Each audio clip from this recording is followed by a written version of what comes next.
जी welcome back. आप इट्सी बिट्सी break हम आ चुके हैं वापस आ गए हैं। लेकिन हम चाहते हैं कि आप लोग जितने भी आपके माइंड में सवाल आ रहे हैं, जितने क्वेश्चंस हैं, जितनी क्वेरीज हैं, आप लोग हमसे पूछो। हमारा नंबर है 0423630948 और नेक्स्ट वीक ऑनवर्ड्स हम कनाडा पे जाएंगे। लेकिन आज हम डेनमार्क की बात करें और मेरे हाथ में एक ईमेल है जो हमें लिखे है वकास मुस्तफा ने।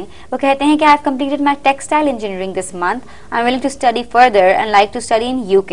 My desired education levels are MSc in textiles or MBA from a university which has an affordable fee and a good degree. Basically, my desires are impossible, which are to get a good degree at an affordable price. But I want you to optimize these two desires and please send me some suggestions. How will I proceed? Adding to it, I am fluent in English and I am great at communication skills. So yeah, इनकी mail भी बता रही है कि he is very good with English. और ये एक तो जो बात थी ना impossible, I don't think there is any word like impossible in this world because everything is possible. उसके लिए आपकी विल चाहिए होती है and you need to have faith in God. That is really important. Will and preparations, या will के साथ आप काम तो करते हो ना, बट उसके साथ फेथ होना भी बहुत फेथ भी जरूरी है। मतलब वो तो है, फेथ तो सबसे पहले हो गया। फिर उसके बाद विल होती है। फिर ये नहीं कि आप मुझसे तवक्को करें कि मैं आपका काम करूं। एग्जैक्टली। सबसे पहले मैं खुद responsibility for your own actions, बिल्कुल वो करें। और इनके केस में ये चूंकि MBA और टेक्सटाइल इंजीनियरिंग में दोनों में करना चाह रहे हैं, एक तो रेशम जितनी भी हमें ईमेल्स आई थी, मैं थोड़ी सी ये बात आपसे शेयर करना चाह रहा था कि उसमें जिन पे तो रिसर्च कंप्लीट हो गई थी वो हम लोगों ने तमाम को वापस रिस्पॉन्ड भी किया। हाँ जी बिल्कुल। हमारे पास एक मोमिना की मैंने भी मेल पढ़ी है जो चाइना जाके डॉक्टर बनना चाहती हैं। बिल्कुल। अब उनको हमने ईमेल्स के जवाब ईमेल्स पे भी दे दिए कि बाज़ औक़ात कोई प्रोग्राम मिस भी कर लेता है अगर, तो हमारी ये कोशिश होगी हमेशा कि जो भी हमारे पास ईमेल आती है हम उसका जवाब बतौर ईमेल भी वापस दें उनको। और इनका जहां तक ताल्लुक है, इनको MBA भी कर सकते हैं, टेक्सटाइल में भी जा सकते हैं। हाँ जी। और दोनों में अच्छे इंस्टीट्यूशन मौजूद हैं। अब ये इन पे डिपेंड करता है कि ये कितनी फीस अफोर्ड कर सकते हैं।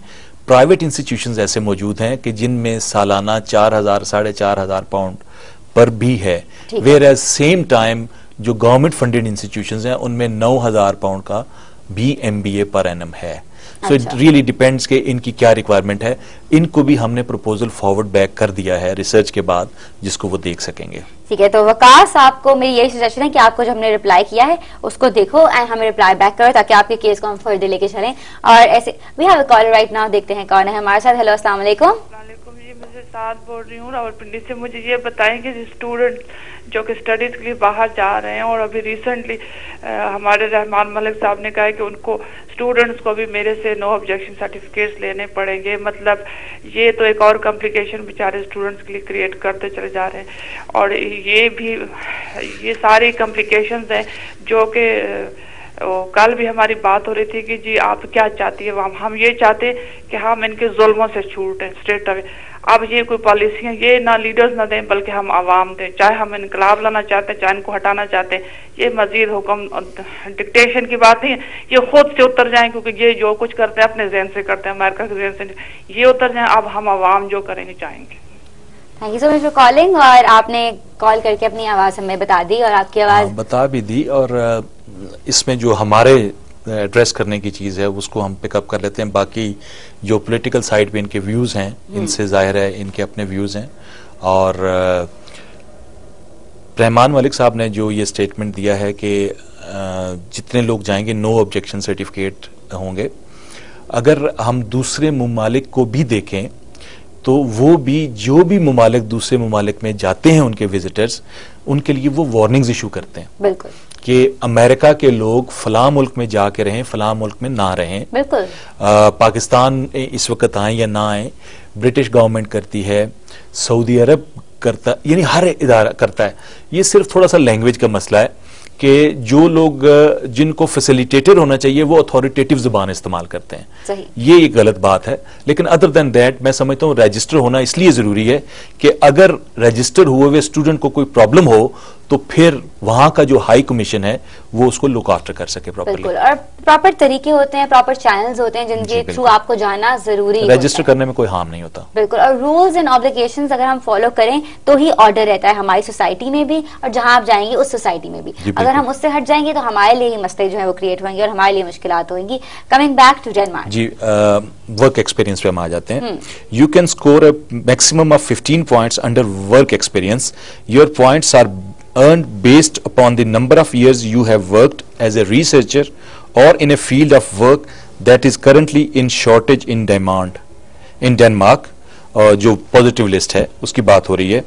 If this does not apply to you, you can still earn points for experience any other single occupation। Okay, ठीक है। सो अगर आप व्हाइट लिस्ट में नहीं भी हैं तो फिर भी आप ये पॉइंट्स अर्न कर सकते हैं। सही। 3 to 5 years experience as a researcher or in a field on the positive list, यानी आपका एक किसी काम पे भी रिसर्च का अगर जॉब थी तो वो आप 15 पॉइंट्स अर्न कर सकते हैं। 1 to 2 years experience as a researcher or in a field of the positive list, उसके आपके 10 पॉइंट्स हैं। ठीक है। और 3 to 5 years experience in other work, उसके आपको 5 पॉइंट्स मिलते हैं। अच्छा, बहुत सारे ऐसे लोग होंगे जिन्होंने हमारा लास्ट वीक वाला शो नहीं देखा होगा, तो I am sure it's hard for you to catch up. और अगर आपको नहीं समझ आ रही कि पॉजिटिव लिस्ट इटसेल्फ क्या है, क्योंकि हम बहुत सारी उसके ऊपर बात करें, तो आप लोगों को मैं ये बता दूं कि हमारा जो पेज है फेसबुक पे वीजा गाइड @कोहिनूर टीवी, उसके ऊपर आप जाइए और वहां पे लिंक लगे हैं लास्ट वीक के एपिसोड के, उस पर देख लीजिए और आप लोगों को समझ आ जाएगी what is the positive list all about. अभी हमारे पास एक कॉलर है, देखते हैं कौन है हमारे साथ। हेलो, अस्सलाम वालेकुम। वालेकुम सलाम जी, कौन बोल रहे हैं, कहाँ से? नासिर बोल रहा हूँ, फैसलाबाद से। जी नासिर, बताइए आपका क्या सवाल है? मैंने यूके के बारे में पूछा था। हमने कागज जमा कराए थे इमिग्रेशन के लिए उधर जी, और हमारे वाल साहब उधर नेशनैलिटी होल्डर हैं। अच्छा, वो वीजे के लिए अप्लाई किया था, वो वीजा उन्होंने दिया। उन्होंने कहा कि वो आपको वीजा नहीं दे जारी कर सकते हम। क्या, क्यों नहीं दे रहे? उन्होंने कोई वजह बताई थी? किस बेस पे आपको रिजेक्ट किया उन्होंने? वो उधर पब्लिक फंड पे रहते हैं। ठीक है, ठीक है। Now we have got the, आपका जो हमें समझ आ गई है case. Thank you so much for calling. जी, तो अब ये क्या कर सकते हैं बेसिकली? ये अपील कर सकते हैं और मुझे अपील के चांसेस इनके कम लगते हैं। अच्छा, इसलिए कम लगते हैं कि पब्लिक फंड्स को रिकोर्स करने का जाहिर है इनकी जो बैंक स्टेटमेंट्स हैं उन पे एक सबूत मौजूद है और इदारों का, तो उस पोजीशन में वो उसको डिनाई नहीं कर सकते, ना ही डिनाई करना चाहिए।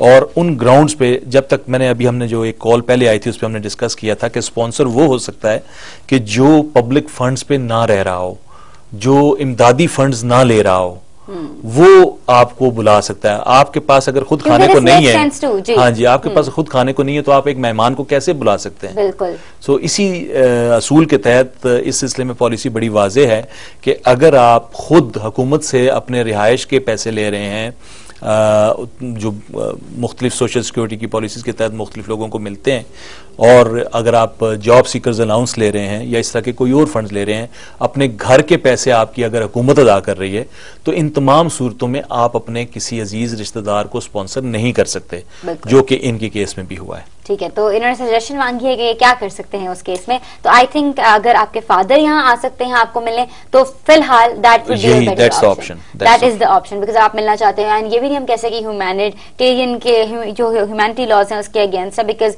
उन लोगों के they are funding for someone, so we can't say that this is against. हाँ जी, बिल्कुल इज नॉट। जो लेड पैरामीटर्स हैं उसके अंदर ये बात एक्सप्लेन्ड है properly.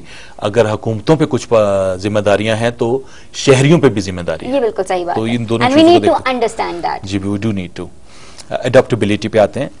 If you have studied or worked in the European Union, European Economic Area, you can claim a maximum of 15 points for adaptability.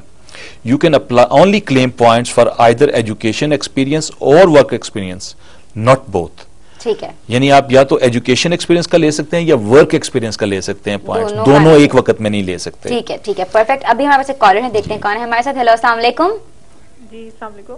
जी, कौन बोल रही हैं, कहाँ से? मैं इस्लामाबाद से मुसरत। कैसी हैं आप? मैं ठीक, आप कैसी हैं? बिल्कुल ठीक हूँ। जी बताइए, आपका सवाल क्या है?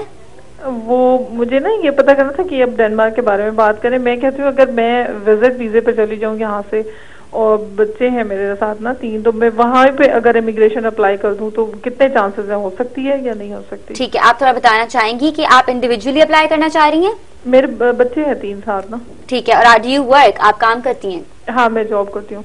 अच्छा, वर्क एक्सपीरियंस वगैरह जो है वो आप अभी बताएंगी या आप हमें मेल में लिख के बताना चाहती हैं? आपकी मेल एड्रेस क्या है? बिल्कुल, visaguide@kohinoor.tv पे आप हमें ईमेल लिख दीजिए ताकि हमें केस आपका समझ आए और फिर हम सही तरीके से visaguide@kohinoor.tv आपके टीवी पे चल रहा है।